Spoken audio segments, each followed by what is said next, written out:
Thank you. I'm a new member and very much surprised and very much pleased to find myself on the stage already. I'm very much impressed with what I've been seeing. The award this year, which was submitted by Dr. Ann Stone, who is the Senior Vice President for Academic and Student Affairs, goes to Mike Carnahan of St. Petersburg College. What he has developed is, well, let me first say that, we're all facing issues of changing pedagogy, and so now we have a huge array of new add-on software to try to find our way through and guarantee that we can use this software successfully.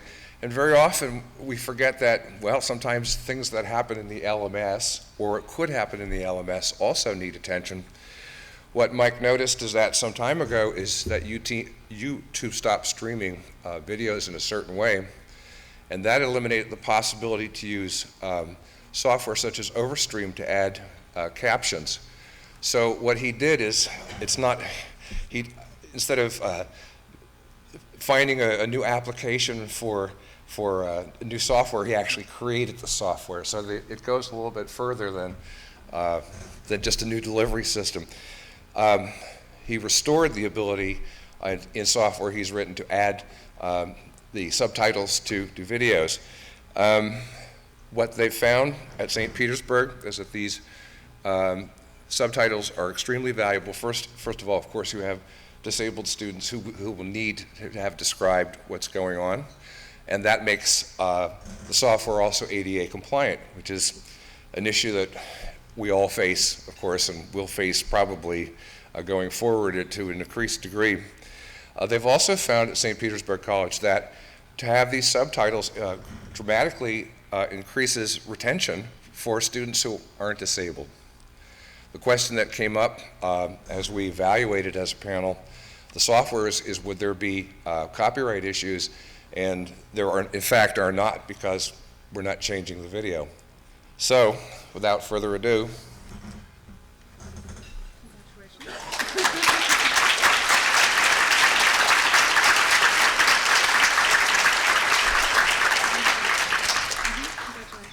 several years ago, when the board was meeting and discussing the award program, we asked ourselves, what is missing from this program? Students. As John said, that's why we're here. So, several years ago, we began giving an Outstanding eLearning Student Award. And this year, as we were reviewing the awards, there were many applications. And you might remember a few years ago, we had a very emotional one in this very room. A woman whose daughter had passed away during the semester. And she persevered, she hung in there, and she did the class. And so I was reviewing these, and we had what you would expect, the whole gamut. You know who your students are. Some of them are working in shift work, like firemen and that sort of thing. They can't come to traditional classes. Some of them are taking care of relatives who have infirmities. Some of them have disabilities themselves, which prevent them from coming to class. They're all very deserving of the award. And as I read them, and I reflected on my own job, which at St. Pete College is Associate Provost, and one of my responsibilities is to deal with problem students, academic honesty issues, disciplinary issues, and that sort of thing. And there are days when I think that every student that crosses my path is up to no good. And I have to remind myself that it's a small percentage, less than 5%, that the majority of the students are here to get an education, to get the job done so they can have a rewarding career.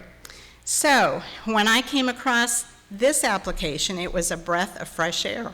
It was a student who didn't have any infirmities, didn't have any special needs. She was a student who had achieved and achieved at an early age. I'll let her tell her story, but at the age of 16, she graduated from high school. That was in 2007.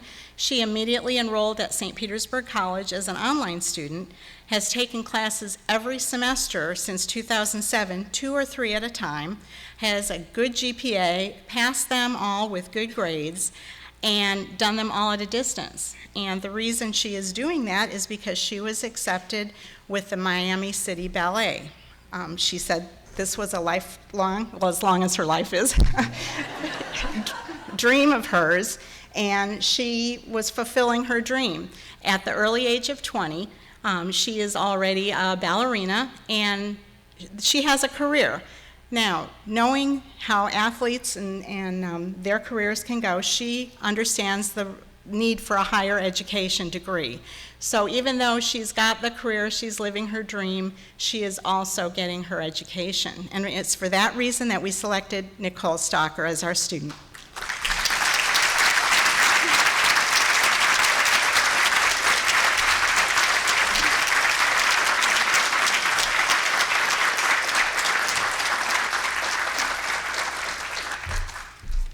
Good afternoon, everyone. My name's Nicole Stalker, and I am an eCampus student with the St. Petersburg College.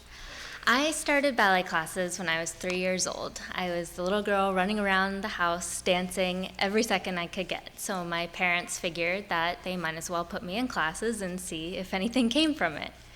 So I loved it immediately, and my passion stuck with me.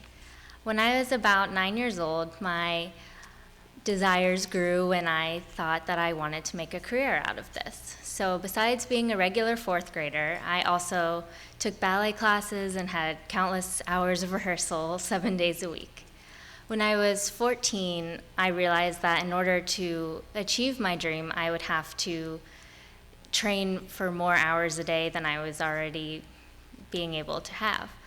I auditioned and was accepted to the Rock School for Dance Education, which is in Philadelphia, Pennsylvania.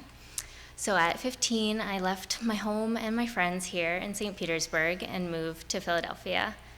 This is where I first had my initial experience with online schooling. We did all of our academics online so that we could take ballet classes and have rehearsals during the day. And after my first year, I decided that I had adjusted fairly well and that I wanted to do my junior and my senior years of high school during my second year at the school. So in June of 2007, I graduated at the age of 16.